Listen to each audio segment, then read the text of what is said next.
Good evening, and welcome to the Fall 2011 URI Honors Colloquium. Are you ready for the future?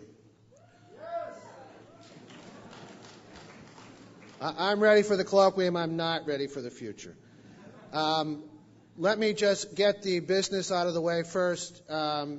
In the event of an emergency, there are exits behind the stage on either side, exits on the side of the house in the back, and of course the exit that you came in.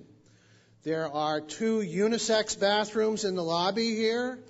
There are a women's room downstairs on that side and a men's room downstairs on that side. This is the 49th annual University of Rhode Island Honors Colloquium. One of the series founders told me just the other day that some faculty members argued against starting such a series back in the early 1960s because, and this is a quote, "nobody will come." Yet each year the crowds have grown larger and our discussions more lively and informative. Today this series is not only the largest such series in the state of Rhode Island, but one of the largest in the country. The success of this colloquium is due really to 3 groups of people. One is that University of Rhode Island students are increasingly challenging themselves by taking honors courses and by engaging in research and original creative activity as undergraduates. More students are taking honors courses this semester than ever before, and Provost DeHaze tells me that this year's freshman class is academically one of our strongest ever, so I expect this trend will continue. One of the innovations in this year's colloquium is that the last event, the last night, will be the students themselves, the students in the Honors Colloquium class, presenting their vision of the future. And to get a little glimpse of that already, if you go to our website, which you can see the URL up here, the uri.edu/HC website, you will see some student-produced videos by Sean Cunningham, one of the students in the class, that are just terrific, and I encourage you to do so. The second group is what people often refer to as the general public, but I prefer to call the educated citizenry of South County, Rhode Island, which is many of you. And I've seen many of you every year here at these events. It's been delightful for me as director to participate with you in this experiment in public education. Last but not least is our faculty, who teach honors courses, supervise honors projects, and other student research, and coordinate this colloquium. This year, we have an especially creative faculty team. Many of you know Judith Swift, Professor of Communication Studies and Director of the Coastal Institute. Judith is in the back of the house, making sure that everything runs correctly. Judith has been a coordinator in the past and also was the coordinator of the Vedelson Lectures on the State of Our Oceans last spring. Second, Chris Roman, assistant professor in the Graduate School of Oceanography. Chris is with us this fall, not only as one of the coordinators, but one of our presenters. Chris is a specialist in ocean robotics and will be joining us via telepresence from a ship in the Mediterranean for our October 25th event.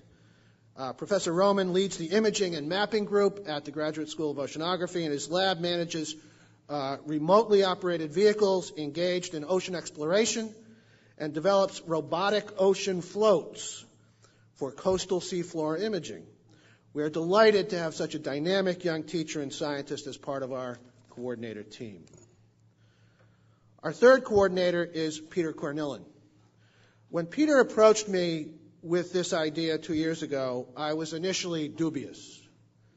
I resisted. I think it was because I was scared. And I think many of us resist some of these ideas about technological change and what it might mean for our future. And yet, as I spoke with Peter, I was struck not only by his enthusiasm and sophistication, but that he made a compelling argument that a story could be and needed to be told about the transformative impact of emerging technologies in the very near future. And Peter has a PhD, a doctorate in physics, long experience as a satellite oceanographer, managing very large data sets and systems, This, in a sense, was a bit of a new area for him. And as I listened to him, I became convinced that this was a topic that we needed to hear more about. And I'm glad to say the committee that selects these topics agreed with me. Please join me now in welcoming Professor Peter Cornillan.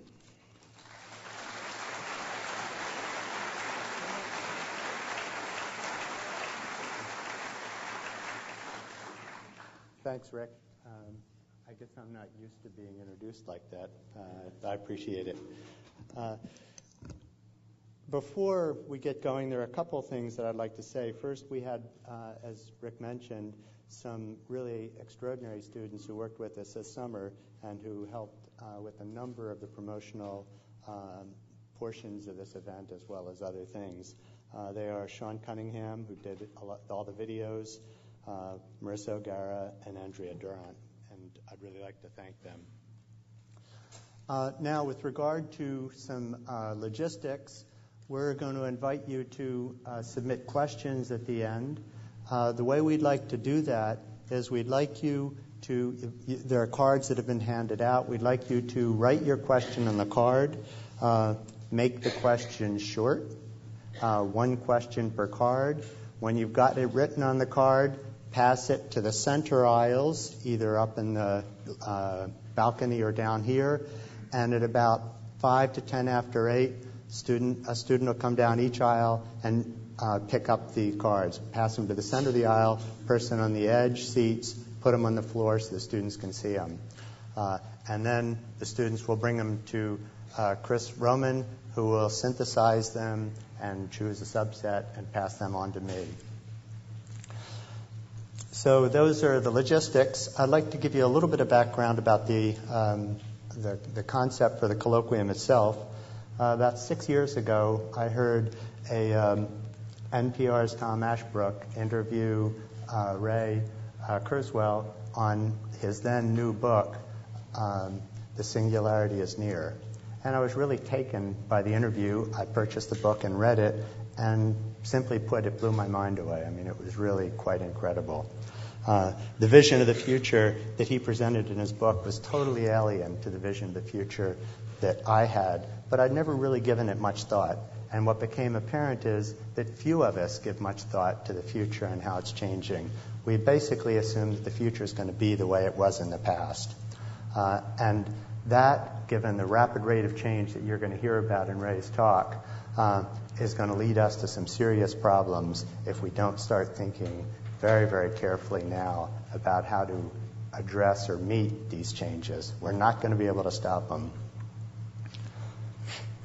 So given that, that we needed to start a dialogue, I thought that the best place to do so would probably be with our students here at the university and with our neighbors in the community. And that was the genesis of the colloquium. The colloquium consists of two main components: a course, which has 65 students in it, which runs Tuesdays and Thursdays during the semester, and then a public lecture series. The public lecture series has 4 components to it.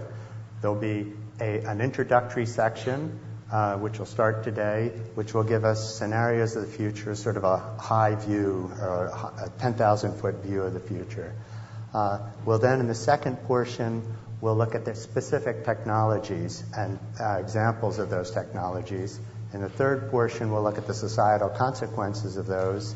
And then, as Rick said, the last lecture will be done by the students in the class, and they'll be preparing it throughout the whole semester.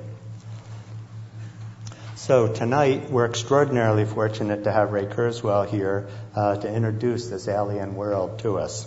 As one of the leading inventors of our time, Ray was the principal developer of the first CCD flatbed scanner, the first OmniFont optical character recognition device, the first print-to-speech reading machine for the blind, the first text-to-speech synthesizer, the first music synthesizer capable of recreating the grand piano and other orchestral instruments, and the very first commercially marketed large vocabulary speech recognition system. In 1999, Ray received the National Medal of Technology, the nation's highest honor in technology, from President Clinton in a White House ceremony, and in 2002 he was inducted into the U.S. Patent Office's National Inventors Hall of Fame. He has received over 19 honorary doctorates and honors from 3 U.S. presidents. And Ray's latest book, The Singularity is Near, was a New York Times bestseller and has been the #1 book on Amazon in both science and philosophy. So, folks, fasten your seatbelts, because for those of you who are not familiar with Ray's work, as well as many of you who are, you're in for a wild ride, right?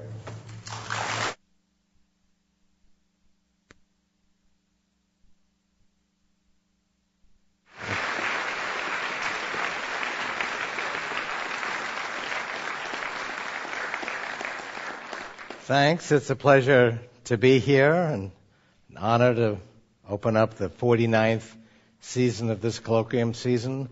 I guess I just missed number 50. I actually did give a speech recently on the 550th anniversary of the founding of the University of Basel, which I think is the oldest university in the world that still exists. And it was founded 20 years after Gutenberg made his invention of the printing press, right near where he made that invention. So I said, wow, you must have had some of Gutenberg's books when you opened your doors. And they said, yes, we got them very quickly, only a century later. That was fast in those days. In fact, it took 400 years for the printing press to find a mass audience. The telephone did that in 50 years.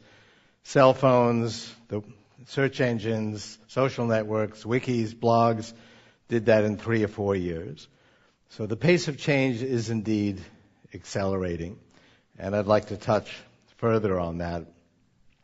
So we were talking at dinner about education, particularly of girls, and trying to encourage young women to go into science and math, and made me think of my favorite television commercial.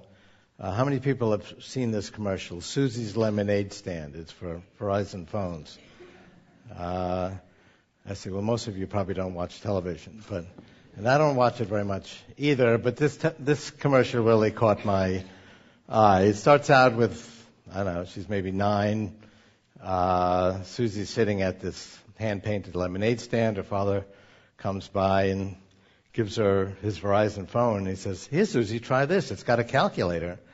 And he walks away and leaves the phone with her, and she looks at it, and there's a gleam in her eye. And next scene, she's organized all her friends. She's got the neighborhood up on the phone. She says, okay, you take Elm, you take Maine. Next thing you see is they're swiping credit cards in the phone and people are lining up. Then you see a building going up and there's a construction site, and on the terminal, a foreman comes up and says, you want a slide in your office? And she says, or monkey bars, either one. Then you see her walking in this factory with her assistant, and there's crates of Susie's Lemonade going by. She's got all her little devices. The assistant, who's a grown-up woman, is on the phone, is carrying a tablet, and Susie's lunchbox. Susie's father comes back and says, where's Susie? And there's a 9-year-old boy there, and he's with his tablet, and he looks up, is she expecting you? And he raises his eyebrows. And then you see a big building going up that says Susie's Lemonade. This is all in 30 seconds, so Hollywood is pretty good at telling stories. But it's funny and it's moving because it's not that far-fetched. I mean, we see kids, college kids. One guy at Harvard who wanted a better way of meeting girls created a network that now has 750 million users, has spawned revolutions in the Middle East, is headed for a $100 billion IPO. This was just started a few years ago. A couple of kids at Stanford in a late-night dorm room challenge. It was not a serious project. It was just something they were going to do. It was just kind of a midnight bet. Started Google. And there are many other stories like that. And in fact, we were talking about this also at dinner. I believe that's actually the best way to learn, is to actually take on a project and try to change the world. And whether you succeed in changing the world or not, may not happen, but you will succeed in learning something. I mean, that's how I've learned whatever I've managed to learn and still remember, is by doing projects that try to have an impact on the world. So we started a university. This is actually the emblem of it, Singularity University. Peter Diamandis, the head of the X Prize Foundation, and myself started it in Silicon Valley. It's backed by Google. NASA gave us a permanent campus on their Silicon Valley Research Center. We have about 60 faculty, leading people in artificial intelligence, nanotech, biotech, and also things like legal issues, business, entrepreneurship, philosophy. And we just finished up a class with 80 students who are from all over the world, from 35 countries. And this course but the focus of the curriculum is what we call team projects. And it has the moniker 10 to the 9th plus. The goal of each project is to positively affect 1 billion people within 10 years. So these projects take on major challenges like making water available or low-cost affordable housing. One group is utilizing this emerging industry of three-dimensional printers where you can print out sort of any physical object for which you have a computer description, and they're basically printing out modules to snap together Lego style to create high-quality custom housing at very low cost. Another project is going to overcome the availability of transportation in places like Africa where they don't have roads, at least during the rainy season. So if your kid needs medicine or you need to get your bananas to market, there's going to be a whole web of little devices about this size, and they call them grasshoppers because they go 10 kilometers. So if you want to send it 100 kilometers, they will hop from one station to another, and you'll be able to. And the costs actually turn out to be very inexpensive, much less expensive, say, than sending someone with a bicycle. The point is that the best way to learn is to actually take on a project.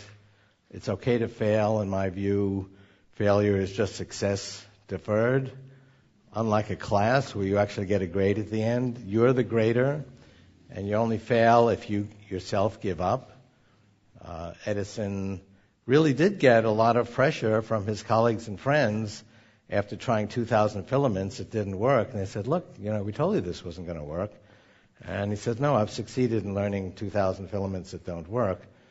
And the rest of that story is well known. It's the best way to learn, and it's the best way to affect the world. And one important issue to focus on is the democratization of the tools of creativity. It costs $19,000 to start Facebook because we have these very powerful tools in our hands. A kid in Africa with a smartphone has access to more information and knowledge and power to change the world than the President of the United States did 15 years ago.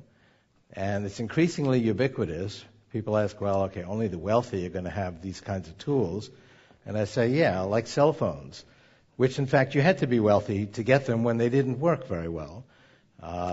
If someone took out a mobile phone and they didn't exactly take them out of your pocket because they were big and heavy and they did one thing poorly. If someone took out a phone like that in a movie 15 years ago, it was a signal from the director that this is a member of the power elite, because you had to be pretty wealthy to afford one. Now we have 5 billion of them. They do more than just phone calls. According to the Apple ads, they do 1 million things.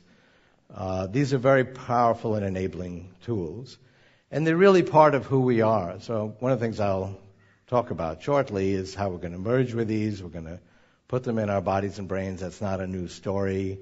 There are people with computers in their brains already, like Parkinson's implants. That's going to pick up steam as these devices and technologies continue to get smaller and more powerful. But whether they're in our bodies or not, I think that's an arbitrary distinction. This really is part of who I am. There's no question that I am smarter than I was even a couple of years ago. I've been managing work teams for 45 years, and I can now have a team of 3 or 4 people in 2 months do what used to take a team of 200 people years. because of the power of these tools.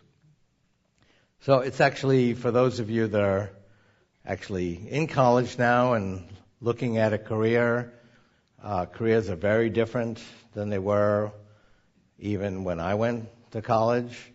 The idea of just learning a trade and just then doing that for a prescribed amount of time for a career is long since over. We're going to continue to learn and continuing to create knowledge and continuing to create new jobs and new ways of approaching problems. If I were a prescient futurist in 1900, I would say, okay, a third of you work on farms and a third of you work in factories, but in 100 years, in the year 2000, that's going to be down to 3% and 3%. And everyone would go, oh my God, we're going to be out of work. And I said, well, don't worry, you'll get jobs as e-marketers and web designers and chip designers and Java programmers, and no one would have any idea what I was talking about. The great majority of jobs that exist today didn't exist at all 50 years ago, and that process is going to accelerate. Now, there is actually a method to this, some trends that we can identify that are actually predictable, and we can make certain predictions about the future. And I say this now not just overfitting to past data. I've been doing this for 30 years. And the way I got into this is actually almost 60 years ago, when I was 5, I decided I would be an inventor. And not sure why that is, but I had this feeling if I put things together in just the right way, I could create transcendent effects. Did not have that vocabulary until I think maybe 2 years ago. But I can remember the feeling that you could solve any problem if you just knew the right way to put these things together. And that didn't actually work out so well at 5, but I stuck with it. And other kids were wondering what they were going to be, and I always had this conceit, I know what I'm going to be.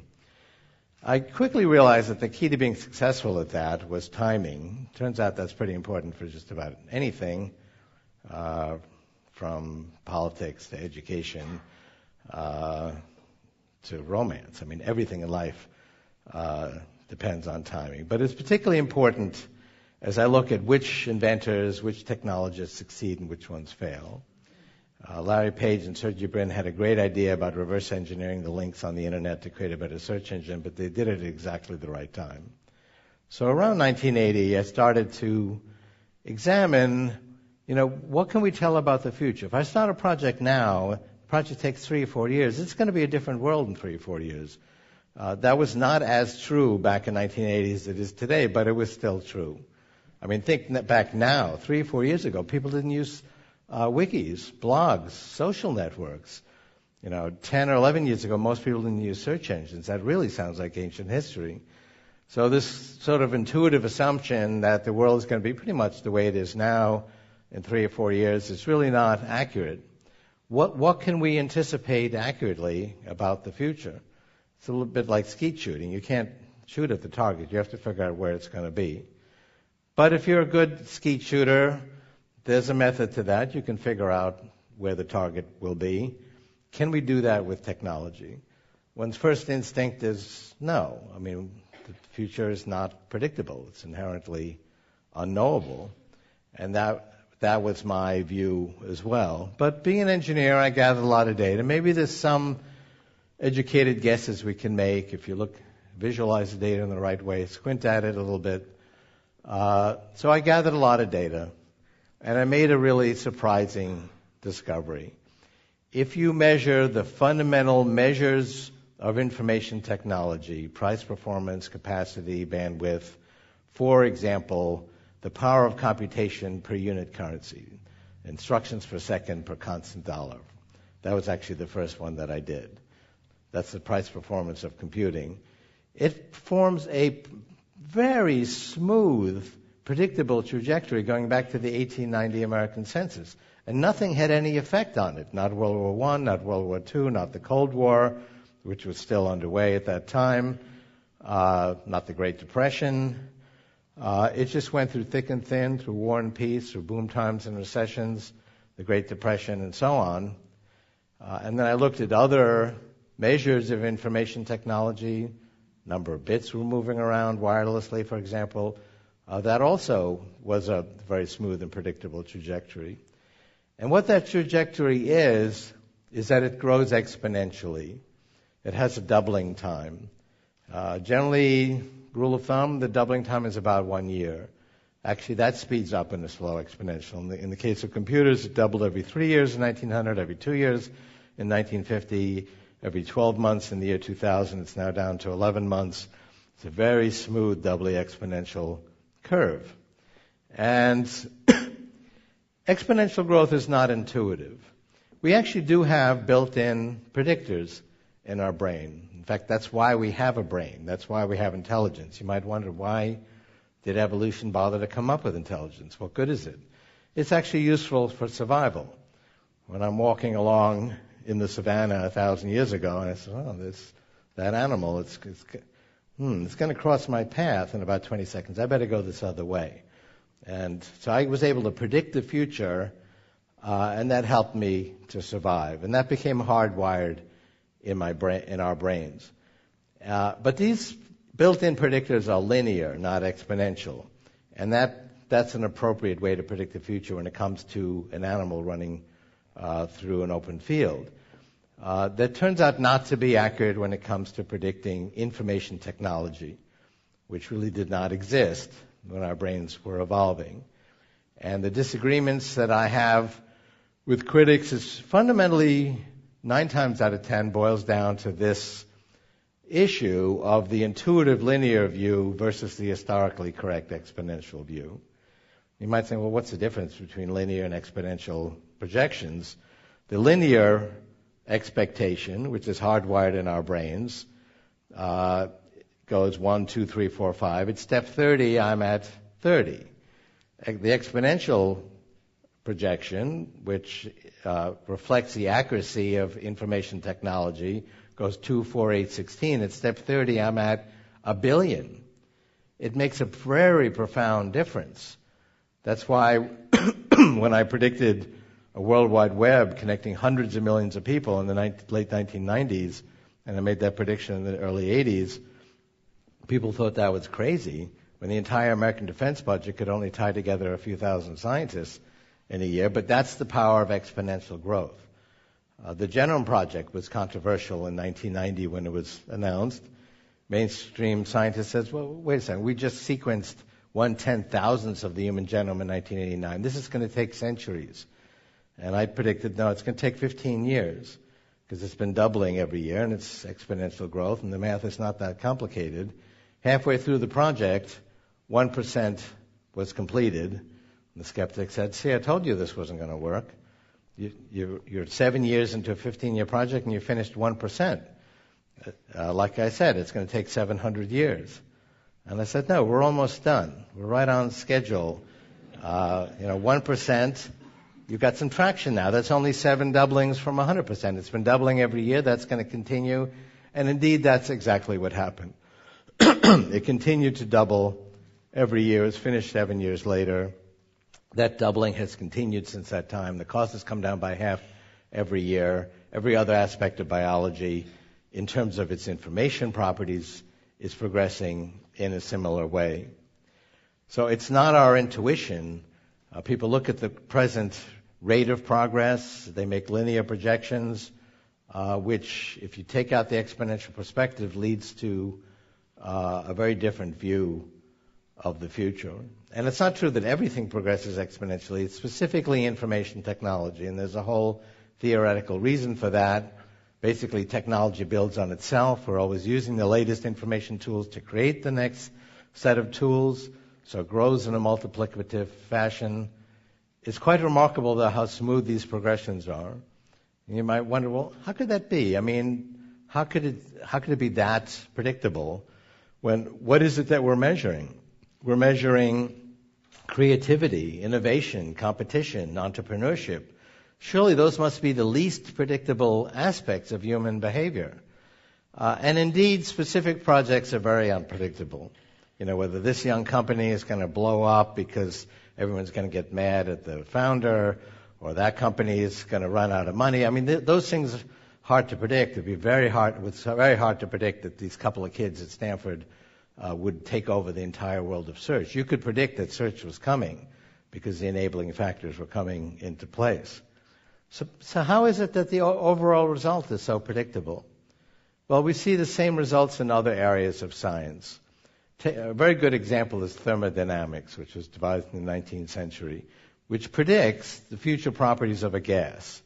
And if you look at the mathematics of thermodynamics, it actually models every particle, every molecule, is following what's called a random walk. So I can't tell where this molecule will be in 10 seconds. It's random. Yet the overall properties of the gas, made up of a very large number of particles, is very predictable. According to the laws of thermodynamics, they're called laws. And you can predict it to a very high degree of precision, despite the fact that it's all based on random activity. So we can basically model human behavior as unpredictable. The overall result of the millions of people and hundreds of thousands of projects that make up, one sector, like computer science, nonetheless has these predictable aspects to it. The most important data of this, however, is the empirical result. And I'll show you some of that. We have hundreds of these graphs. I'll show you the first one I did. But this is not an idle speculation about the future. I mean, this is 1 billion times more powerful per constant dollar than the computer I used when I went to MIT. In fact, I went to MIT because it was so advanced at that time that it actually had a computer. And it was, we talked about the specs of it at dinner, and it cost $11 million at that time. That's about $40 million today. Took up half a building. This is thousands of times more powerful, 1 million times less expensive. It's 100,000 times smaller. We will do all that again. This will become the size of a blood cell in 25 years. It'll be again 1 billion times more powerful per unit currency in 25 years. And it gives you some idea of what will be feasible. So let me, with that introduction, take you through just a few examples of the empirical evidence. So this is what I was going to cover tonight. Any questions on any of this? So I covered some of this. I'll skip over it. I do want to leave time for questions. But, okay, these are logarithmic graphs, meaning as you go up the graph, we're multiplying something by powers of 10, not just adding to them. So every level on this graph is 1,000 times greater than the level below it. A straight line on a logarithmic scale is exponential growth. So that actually represents trillions-fold increase in what? In the number of bits we're moving around wirelessly. So 100 years ago, that was Morse code over AM radio. Today it's 4G networks.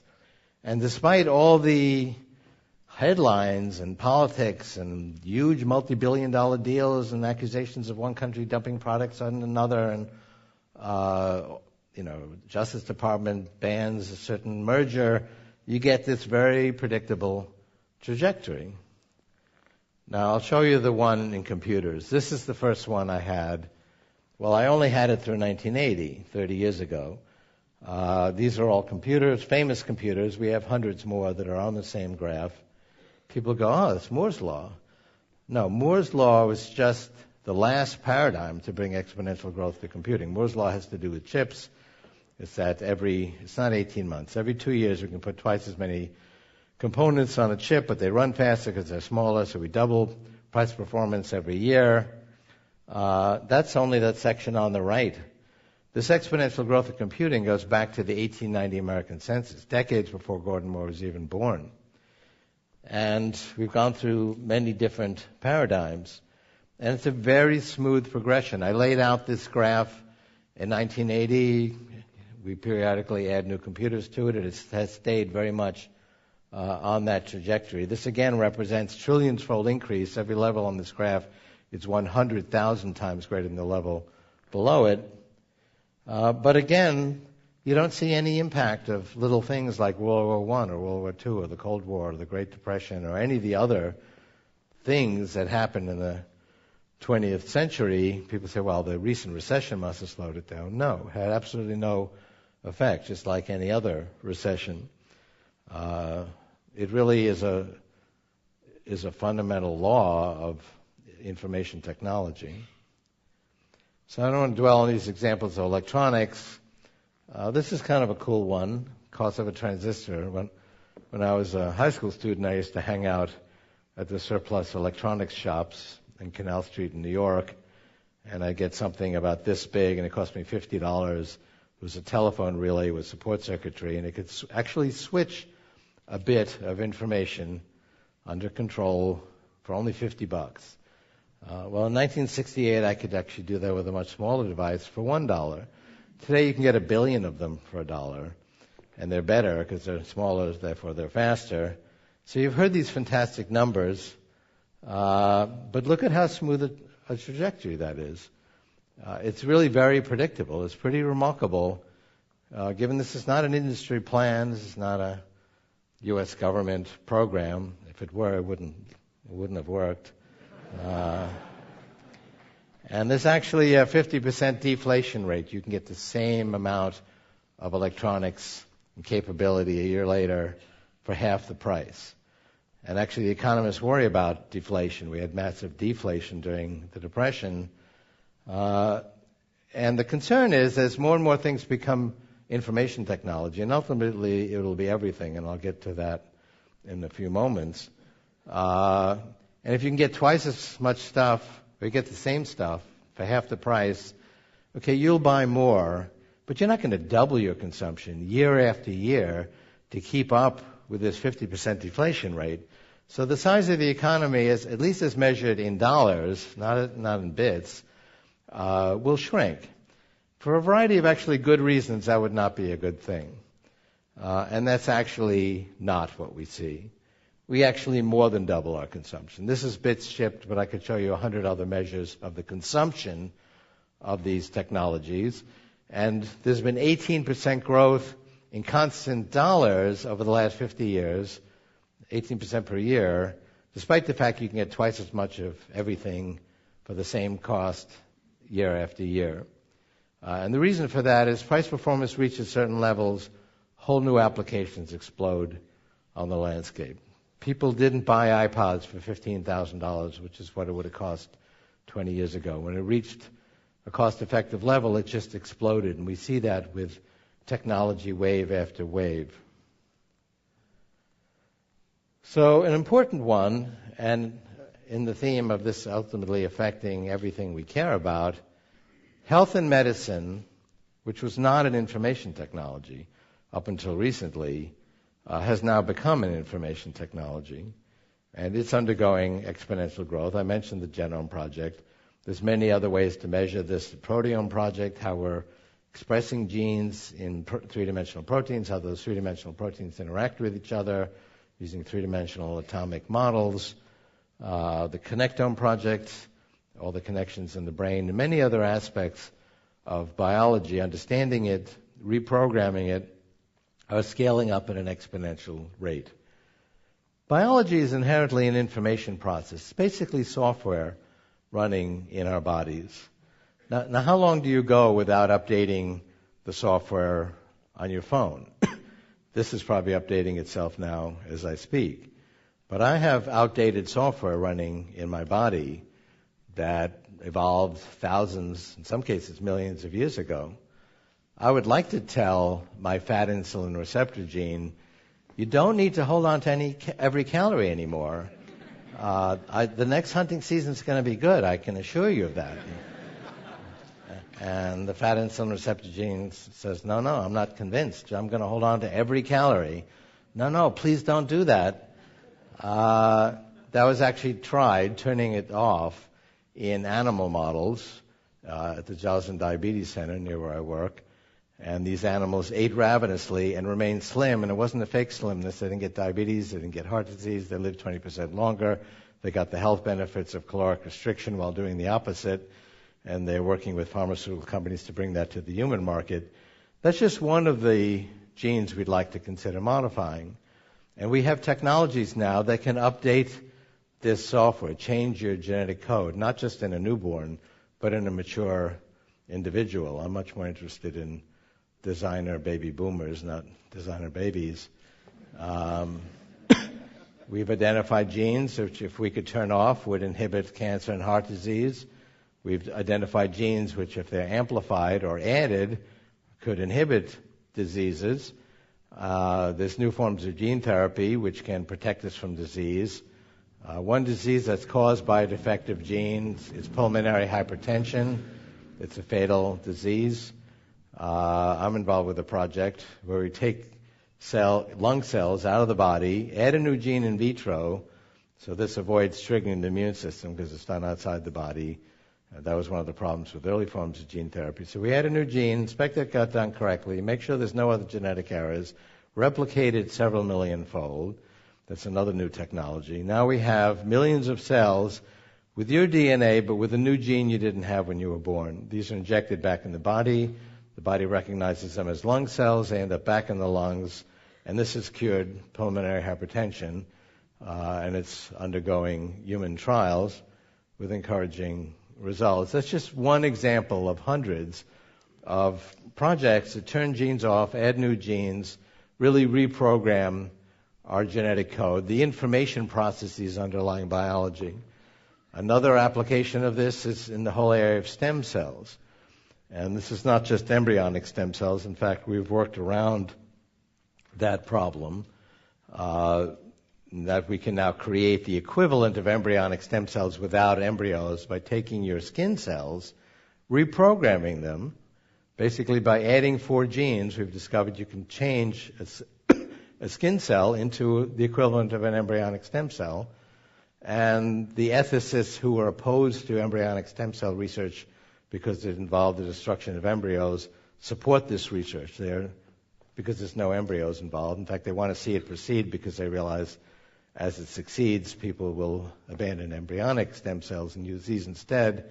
And anyway, if you want a new liver, you'd like it to grow with your DNA, not the DNA of some embryo. There's also multipotent cells that are already differentiated, adult stem cells. It used to be if you had a heart attack and damaged your heart and had a low ejection fraction, that was it. You were a heart cripple. There's no way to regrow that heart muscle. There are now people walking around that have rejuvenated their heart through stem cells that have basically regrown their heart tissue. And we are very close, and there are everything from experiments to actually clinically significant results already for every type of tissue and organ in the body. We will be able to rejuvenate your organs, regrow organs based on your own DNA and based on reprogramming stem cells. So these are just a few examples. We could talk for hours about the exciting things that are happening. Now that health and medicine is an information technology, and it's no longer the old paradigm which was hit or miss. Drug development was called drug discovery, just kind of systematically going through different compounds and finally, okay, here's one, lowers blood pressure. We don't really know why it works. There's no real theory of its effectiveness. And invariably, these drugs, like Vioxx and so on, turn out to have significant side effects because we didn't really design them for a well-defined task.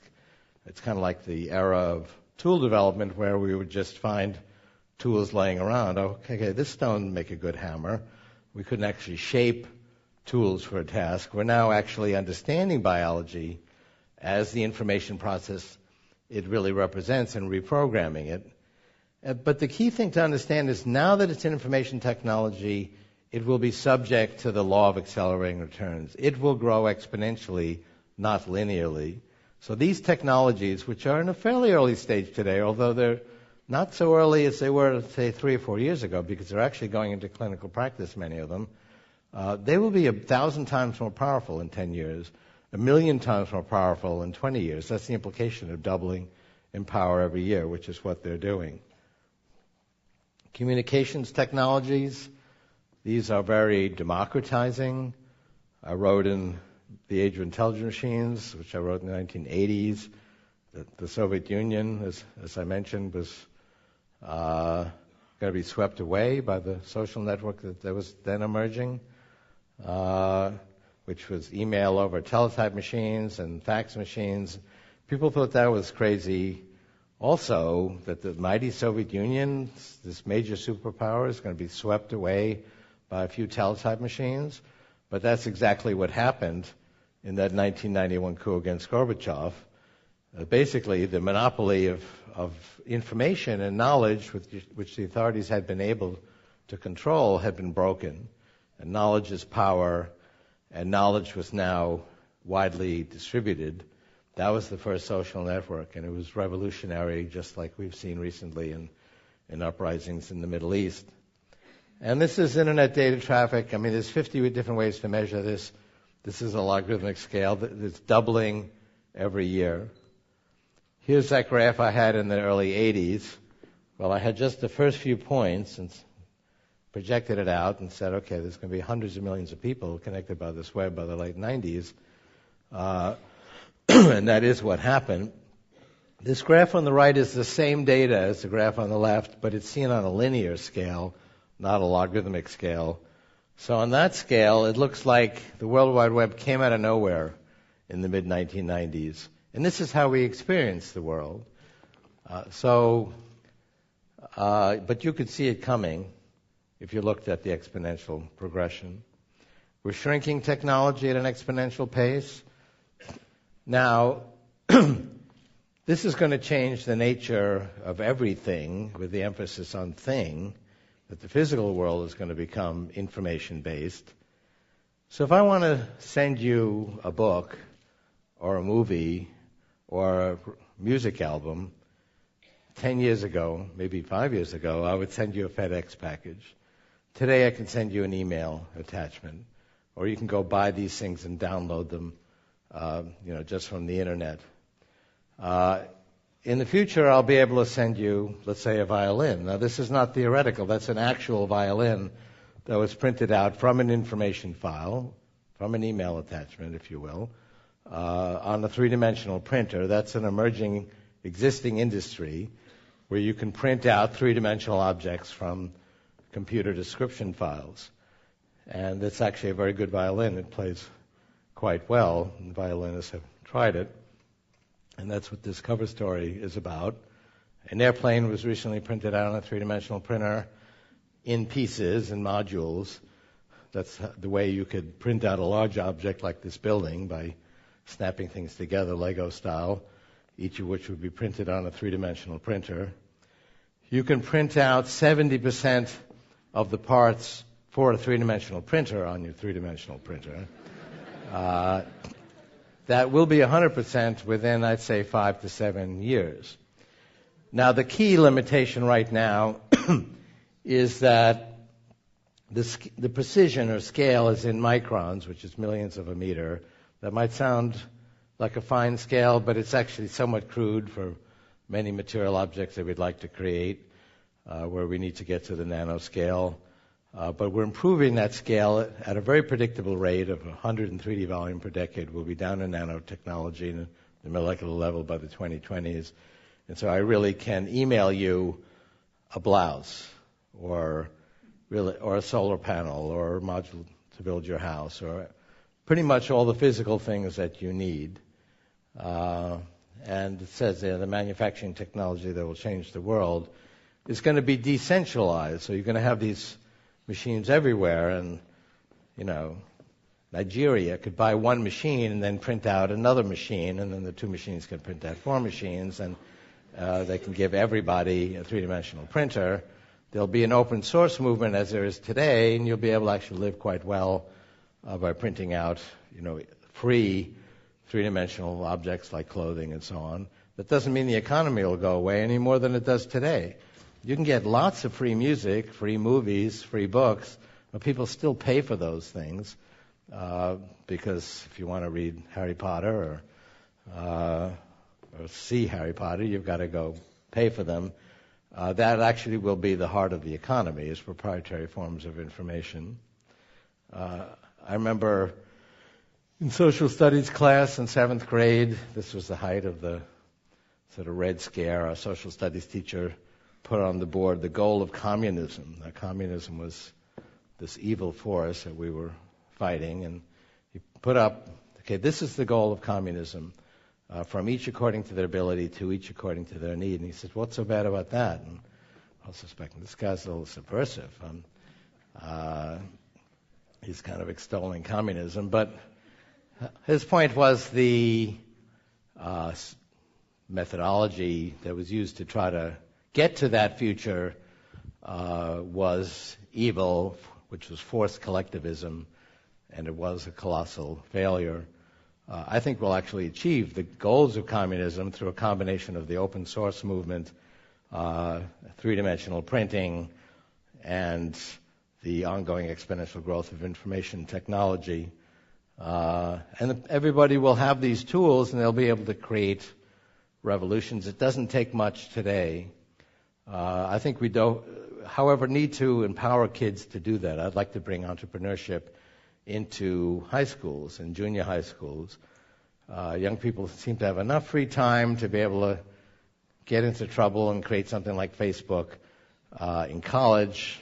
But the idea in education in high school and junior high school is you've got to keep these kids busy, all the time so that they learn things. I think we need to change our attitude towards education. Kids are going to carry knowledge and information, as I do, on their belts, as they do already.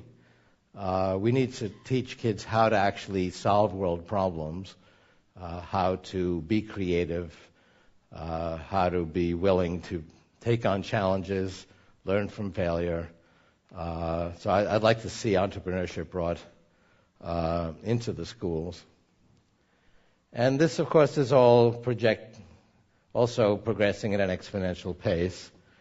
One of the applications also will be medicine. This is a design of a robotic red blood cell that's 1,000 times more powerful than your biological red blood cells. You could do an Olympic sprint for 15 minutes without taking a breath if you use these, or sit at the bottom of your pool for 4 hours. So, honey, I'm in the pool, take on a whole new significance. ESPN interviewed me and said, we're going to ban these, right? And I said, actually, I don't think so, or we shouldn't. We should ban steroids, because steroids are bad for your health, and that's demonstrable. And if you don't ban them, you're forcing athletes to do something that's bad for their health in order to be competitive. And to the extent that they didn't really enforce the laws, that is what happened. But these actually will be good for your health, and that will lead to better oxygenation of your tissues, better protection from a heart attack, and so on. And if we don't ban them, we'll have the specter of high school kids in their gymnasiums outperforming the Olympic athletes. The holy grail of this technology, I used to call it the killer app, but that's probably not a good idea for a health technology, are nanobots in the bloodstream that would augment your immune system and destroy pathogens and disease, at the level of individual cells before they become threatening. If that all sounds very futuristic, I'd point out there's already 50 experiments in animals of using blood cell-sized nano-engineered devices that have worked, at least in a preliminary way. One scientist cured type 1 diabetes in rats with a nano-engineered device the size of blood cells, 7 nanometer pores, lets insulin out in a controlled fashion and blocks antibodies.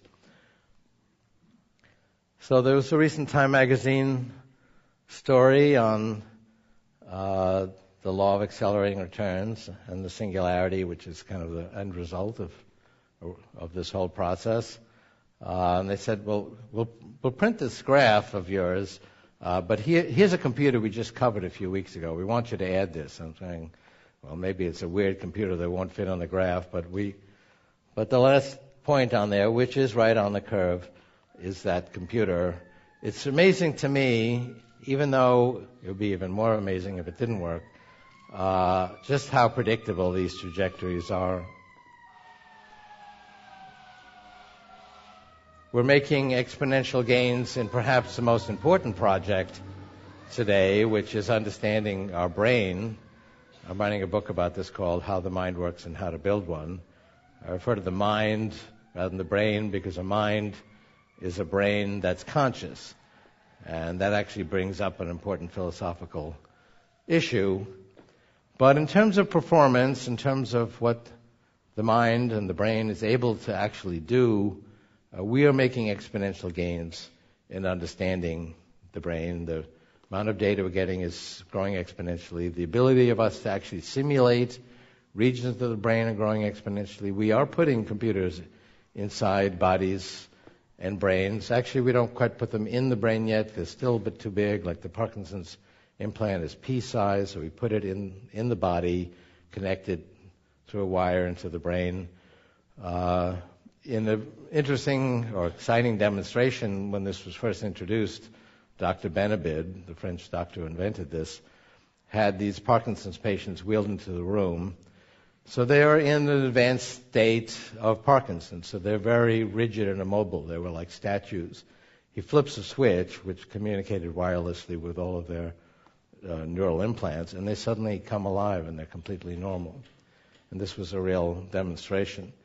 And so it doesn't work for everyone, but for people it works for, it's quite remarkable. The latest generation actually allows you to download new software to the computer connected to your brain from outside the patient. There was a New York Times article recently that expressed concern about people hacking into that software. The only thing you could actually do today is maybe trip that person. In the future, when we actually have neural implants going into the neocortex, where we do our hierarchical thinking and pattern recognition, and the hippocampus, where we do our learning, the results could be much more insidious, and it will be a real concern. But all of this is scaling up exponentially. The benefits of this is we'll have better means of treating the brain rather than just treating it as a chemical soup, really treating it as a network. We will have better methods and algorithms to create intelligent machines. How many of you saw or heard about Watson, the computer that defeated the Jeopardy players? It's actually viscerally exciting to see it. You can see some clips on YouTube. That was based on biologically inspired algorithms. There's actually hundreds of algorithms, and many of them were based on what we know about the brain. It's interesting that what Watson did is it went out and read all this knowledge on the web. It read Wikipedia. So it didn't just have to understand the natural language in the query. The way it knew that there was this queen with blonde hair in the 16th century in Holland is not that it was hand-coded by anybody. It actually just read that and actually accumulated that knowledge on its own by reading all of these encyclopedias. And its actual understanding of human language is somewhat lower than humans, but it has read all of Wikipedia and all these encyclopedias and has mastered it, all of it. So you and I could read Wikipedia too. We wouldn't remember 95% of it when we were done. We couldn't recall just the right facts within 3 seconds. So it was able to get a higher score than the best two players put together. I've been consistent in my predictions that by 2029 they really will operate at human levels. They'll have read billions or trillions of pages out on the web. But again, it's not going to be an alien invasion of machines to displace us. We use them to make ourselves smarter. We're going to literally put them inside our bodies and brains. We can send intelligent nanobots non-invasively without surgery through the capillaries into the brain. They'll communicate with our biological neurons, put our brains on the internet, provide full immersion virtual reality from within the nervous system, provide augmented reality. That's where we're headed. In my view, that's not conceptually different than what we're doing now, even if the computers are not quite inside our bodies and brains. I'd like this to be inside my body. I wouldn't lose it that way. I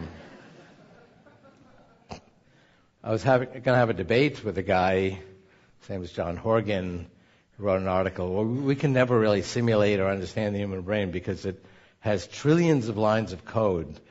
And the basis of that is that there are hundreds of trillions of connections, and each of these have to be programmed. And so I was preparing for a debate, on-stage debate with him. One of the questions I asked him on stage is, where are these hundreds of trillions of lines of code? The design of the brain is in the genome. Even though it's not a simple translation, I mean, the information is there in the genome. There's only 50 million bytes of information after lossless compression in the genome. That's a million lines of code, not trillions. And they said, well, how do you get these hundreds of trillions of connections? I said, well, they're repeated. They're repeated patterns. These the neocortex, where we do our hierarchical thinking, has 1 billion modules, each of which recognizes a pattern, and they're organized in hierarchies. And they're all pretty similar. There's random variations. The genome describes it once, and then it's repeated 1 billion times and organized in a certain pattern. He had an article where he had this picture saying, look how complicated the neocortex is. These are the connections. This is a very small slice of it. We're never going to be able to figure out this fantastic complexity. So before the debate, I looked up this image. Turns out not to be a picture of the neocortex at all. It's a picture of a computer simulation of the neocortex. So the fact that you laugh means you understand what I just said, which is obviously we understand it, or we would not have been able to create that simulation. The simulation, which is from the Blue Brain Project, which is scaling up to simulate an entire brain. They're actually more optimistic than I am. I was on a panel about reverse engineering the brain in Israel, and the head of this project said he expects to have a whole brain simulation by 2018. I'm saying 2029. I said, well, you might have something by 2018, but it's not going to work yet. You're going to have to fix it, go through iterations. You're going to have to teach it something. Learning is actually an important paradigm of human intelligence. Even if you got it perfectly, it wouldn't do anything until you educate it. That doesn't mean we have to take 20 years, but that's going to be an important part of artificial intelligence. And the third reason this is important is we'll get greater insight into ourselves. That's been the goal of the arts and sciences ever since we had art and science, is to understand ourselves. We have simulations of the auditory cortex, of the visual cortex, of the cerebellum. That's where we do our skill formation, like catching a fly ball. We always wondered, how does a 10-year-old kid do that? I mean, the ball goes up in the air, and she moves her hand back like this and catches the ball. In order to do that, she has to solve a dozen simultaneous differential equations in 2 seconds, and most 10-year-olds haven't taken calculus. So how does she do that? Well, the cerebellum has taken calculus. It is hardwired to perform those calculations, and we have reverse engineered that and created simulations of it. So I'm going to make one last key point and then open it up, get some of the questions that have been collected. There's this intellectual movement that says the world's going to hell in a handbasket, things are getting worse. Some people go on to articulate a corollary of that it's technology that's responsible for that. And you can certainly see many examples of what's wrong. I believe that we think that things are getting worse because we have better information about what's wrong in the world. There's a battle in Fallujah. We see it right on our palm tops. There's somebody starving in Ethiopia. We're aware of it. We have information. That's painful, but it's actually a good thing because it leads ultimately, maybe not instantly, to solutions to these problems. But nonetheless, let's look at the broad picture of where we've come from. People forget what things were like even 10 years ago, certainly 200 years ago. I mean, read Thomas Hobbes or even Charles Dickens about what life was like. But here's a quantitative analysis. So this is 1800. Those are all countries. The big red circle is China. And on the x-axis, it's the income per person in today's dollars. So it's all hundreds of dollars. That was the income per year per person. And there's some gap between rich and poor. That's a logarithmic scale. So it starts at 200. Well, actually, the lowest is about $400, goes up to $40,000. On the y-axis, life expectancy, which was in the 20s and 30s. Worldwide, the average was 37. So let's see what happened. Did things get better or worse over the last 200 years as a result of the technological trends we're talking about? Well, not much happened at first. This is the early Industrial Revolution. A few countries started to move. Watch the big red circle. It kind of bounces around. But some countries are moving ahead. But there's a wind, and the wind is moving these countries towards the upper right. And it picks up speed as we get into the late 20th century. And there's a have-not divide, but every country is moving in the right direction. And this is not stopping, although the graph has stopped. This is going to keep moving. The least developed countries in the world are far better off than the best countries were at the beginning of this process. And this is, in fact, in my view, going to go into high gear as we continue forward. But the situation today, even for the worst off countries, is far better than it was. And I won't dwell on all of this, but we see the same thing in education. We spend 10 times as much today as we did 100 years ago per capita in constant dollars on K through 12. We had 60,000 college students in 1870. We are over 10 million today. The reason for that is we are destroying jobs at the bottom of the skill ladder, adding new ones at the top. The skill ladder is moving up. We actually have many more jobs. The new jobs pay 10 times as much in constant dollars as the jobs that have been destroyed. And education, here's the average worldwide. Okay, there's a gap between developed and developing world, but they're both moving in the right direction. We've more than doubled the number of average years of schooling that a child receives worldwide in both the developed and the developing countries over the last 50 years. I'll just say a word about resources. People say, well, we're running out of energy, we're destroying the planet. Indeed, we are damaging the environment with these crude first industrial revolution, 19th century technologies like fossil fuels. But we are, for example, applying nanotechnology, which is a form of information technology, to design, for example, of new solar panels. So the cost per watt is coming down very quickly. And as a result of that, if you look at the lower right-hand graph, that's a logarithmic scale. That's the total number of watts we're producing in solar per year. Very smooth exponential growth. A straight line is exponential growth. The doubling time is 2 years. And right now it's 0.5% of the world's energy needs. So people go 0.5%, that's nice, but that's a fringe player. They ignore the exponential growth. The 0.5% is only 8 doublings from 100%, just as they dismissed the Genome Project or the Internet or other phenomena, the Brain Project today, because they're only 1% of a solution. At 2 years per doubling and 8 more doublings, we're in less than 20 years away from being able to meet all the world's energy needs. This was a study that Larry Page of Google and I did for the National Academy of Engineering. We presented it to our government. It was adopted by the National Academy of Engineering in this country. I presented it to the Prime Minister of Israel, who actually was in my class in the 1970s when he was at the Sloan School. And he said, well, Ray, do we have enough sunlight to do this with? And I said, yes, we have 10,000 times more than we need. After we double 8 more times and are meeting all of our energy needs from solar, we'll be using 1 part in 10,000 of the sunlight that falls in the earth. We could put efficient solar farms on a couple of % of the unused deserts in the world and meet all of our energy needs. I'm not predicting everything will be solar. It's just an existence proof that that one technology alone could meet the need. And maybe we'll get into this more in the questions, but there's similar answers that can be had for things like water and food and housing. So I'll leave you with one last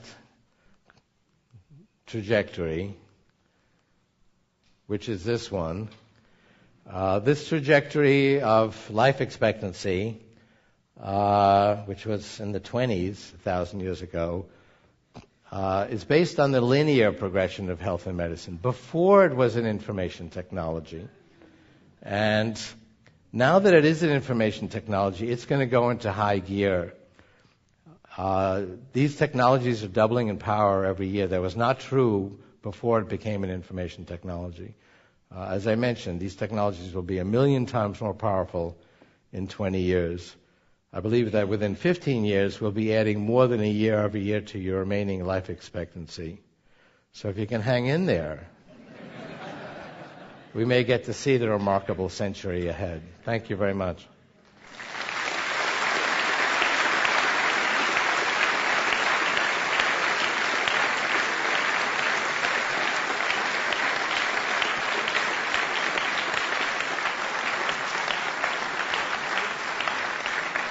Thank you. Thanks, Ray. Maybe we should have the lights on instead of off. Okay, so we've collected a number of questions. I'm just going to start off with them. Thanks so much for the talk. The first question is actually from one of our honor students. Where would you personally draw the line for technological modifications to your own body or mind? Yeah, if we could have the lights back so I can... Okay. There we go. I wouldn't draw any lines. In my view, what's unique about the human species is that we seek to change ourselves, to go beyond our horizons. We are the species that transcends, which means to change ourselves, and that's not a new story. I gave a speech recently to junior high school students, 12 and 13-year-olds, and I said, you all would be senior citizens if it wasn't for the progress I showed you on that last slide. And I'm actually not necessarily an early adopter, and I think early technologies very often have flaws, and so I'm probably not going to be the first to try things. The issue for me is, does it work, and is it safe? And to me, you're still human. And I've interviewed people like these Parkinson's patients who have a computer in their brains and ask them if they think they're less human, or just the computer that's in your body and connected to your brain. Is that part of you, or is that just some computer like your PC that just happens to be put in your body? And because you ask any question, you'll get different answers. The vast majority say, no, it's part of me. In fact, they're very often very proud of it because it restored their human functionality. In my mind, we are the human-machine civilization. The machines are part of who we are. We're not just a body. I mean, there's things going on in our body that we're hardly aware. We don't necessarily identify them as part of ourselves. And there are things going on outside our bodies that we care about deeply that are part of who we are. And so I'm serious when I think that these technologies that I use are part of who I am. And if I'm cut off from them, which happens rarely, I really feel like I'm less than I was. And so people say, well, I'm going to opt out, but invariably some people may in fact be more conservative than others. But who opts out today? The Amish, maybe? I mean, they actually use 19th century technologies. One philosopher, is actually a computer scientist, Hugo de Garis, predicts a war between people who choose to enhance themselves and those who don't. And I've said, Hugo, that's going to be a very short war. Kind of like a war between the military-industrial complex and the Amish. And it's not just one thing. It's not like you get a form, I want to enhance myself, yes or no. There'll be a million choices. There's a million choices today just for iPhone apps. And it'll be like that in the future. And these technologies will naturally get closer and closer to us. I had to take my bicycle to get to the computer when I was a student. It's now very close to me, and it's going to keep getting closer. Okay. If some of the students could come down and pick up the cards, what we'll do is actually type all these questions up and put them on the web so people can get a sense for what sort of questions people have. Another question is, can our social institutions and structures keep up, or will we all end up in the back seat, or worse, get run off the face of the earth?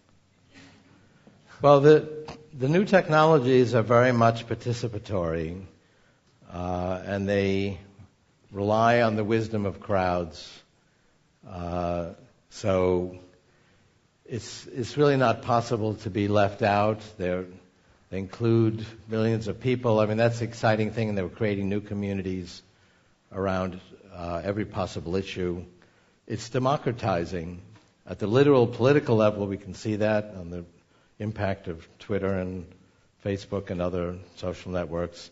on today's politics, but even on issues like a woman walking into her doctor with a chronic disease. She's part of groups that have that same condition, and she's very much up on everything that's happening and may know more than her doctor does about it because she's focused and has all this input from people who share that, that intense interest.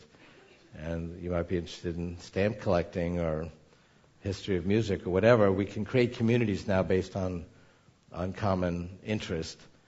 So the institutions change as a result of that. It's not that they go away, but things like national governments are not as powerful as they used to be. I traveled around the world. I was actually in several continents. It happened to be in October 2008 when the financial crisis hit. And every industry in every country that I went to was immediately affected, and no government had any control over it. And no government has control over the social networks or the internet in general. So it affects every other institution. When Facebook creates a new policy on privacy that has more impact than an act of Congress, but it doesn't mean that the bureaucrats at Facebook are that powerful. They, in turn, have to be deeply responsive to their 750 million users. And if they weren't, they'll all go and use Google Plus tomorrow. So, the people, I think, very much are in control of these networks, and they are increasingly influential. Okay, a couple more? Is that? Yeah, You're good. At your disposal. Here's one. Actually, I even know the answer to this one. Can 3D printers be capable of printing organic matter, i.e. food, cells, etc.?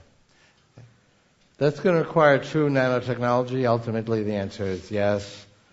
That vision is probably 20, 25 years away. What is much sooner, in fact, there's already, as I mentioned, an existing industry, is to create structural items. So it's going to be very good for printing out modules to build a house. We're going to be able to add electronics and other specific components, so we can print out solar panels, and we can print out violins and lots of other physical objects. Biology is actually true nanotechnology. It's an example of nanotechnology. It's little machines like the ribosome that can read the tape of an RNA molecule and produce a linear sequence of amino acids. It's a very clever machine. Biology is built up of all these little machines that operate at the molecular level. So we will need, true nanotechnology to do that. Ultimately, that will happen. There may be foods we could print out that don't require that kind of organic complexity, but most food will be kind of the last thing we produce. However, we will, before that, have a revolution of vertical agriculture, replacing horizontal agriculture, which right now uses up 30% of the usable land mass, and actually causes a lot of ecological destruction, like factory farming, for example, where we produce food in artificial intelligence-controlled buildings at very low cost. They will recycle all the nutrients and materials, so there's no environmental damage. It'll be subject to the law of accelerating return, so it'll be ultimately very inexpensive. It can be nutritionally very sound.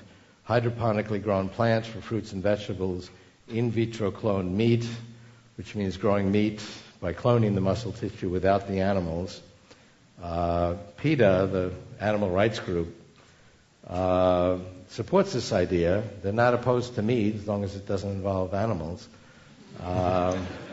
And, people laugh, but that's possible and has been done, and is a sensible thing to do. It's very wasteful, not to mention an ecological disaster and a disaster of animal suffering to produce meat the way we do. So that's the future of food, before we can print it out with three-dimensional printers. And I think we'll see that within a decade. And, that will then hold us for another 20 years till we get to being able to actually produce food directly. Okay. Another question from one of our honor students. how would you balance the role of natural brain development with potential enhancements? What type of things would need to be age appropriate, and will we unlock things we can't understand or cope with? Well, we're dealing with that actually surprisingly smoothly already. It's just amazing how quickly this has changed, because even 5 years ago, kids didn't have computers, for the most part, their own little devices, and maybe they were given access by their parents. Certainly that was true 8 years ago. If I walk through an airport today, every kid, the 5-year-old, the 8-year-old, the 10-year-old, has their devices, and they're communicating with people around the world in an unsupervised way, and it's immensely powerful. I think it's very exciting, but it's a huge social experiment, and it has tremendous impact on education. I mean, children are learning a tremendous amount by being plugged in to the world. And of course, it does bring up issues of being able to monitor what's appropriate for children, what's good for children, and there are critics of this and things that do go wrong. And certainly there's opportunities for significant abuse. And so all those issues have to be dealt with, but we're in that world already. And overall, I think it's a beneficial thing. These children are plugged into the entire world of knowledge that they have at their fingertips. And I think it's very empowering. One more? Sure. Go with one more. Are we going to hit limits like the speed of light and shrinking computer components changing the exponential growth? There's been talk of Moore's law slowing down. Well, Moore's law is a particular paradigm. Every other paradigm has run out of steam, and Moore's law will also. Intel originally said, Gordon Moore originally said 2002. Intel now says 2022, that Moore's law will hit a limit, but Moore's law pertains to two-dimensional chips. We live in a three-dimensional world. We might as well use the third dimension. The sixth paradigm, because Moore's law is the fifth, will be three-dimensional self-organizing molecular circuits. If you speak to Justin Ratner, the Chief Technology Officer of Intel, he'll tell you or show you, as he has done with me, these technologies already working in their laboratories. They expect the turnover or crossover to be in the teen years, years before we run out of steam with flat integrated circuits. We're already into the early stages of that. 30% of memory chips are, in fact, already three-dimensional. I have an analysis of how far can we go with computing, just based on what we know about the computing at the molecular level and the laws of physics and the speed of light and other limitations, heat limits, and so on. I have a detailed analysis of that in the Singularities Near. And the answer is yes, there are limits, which we will actually reach in terms of what we can do with, let's say, a 2-pound computer late this century. But they're not very limiting. A 2-pound computer will be trillions of times more powerful than the human brain when we reach those limits. And then we will expand and use more and more materials. And ultimately, that's the reason to expand beyond the Earth, which I think will be a strategic imperative in the 22nd century. Okay, I think we should probably call it quits. Great. Thank you very much.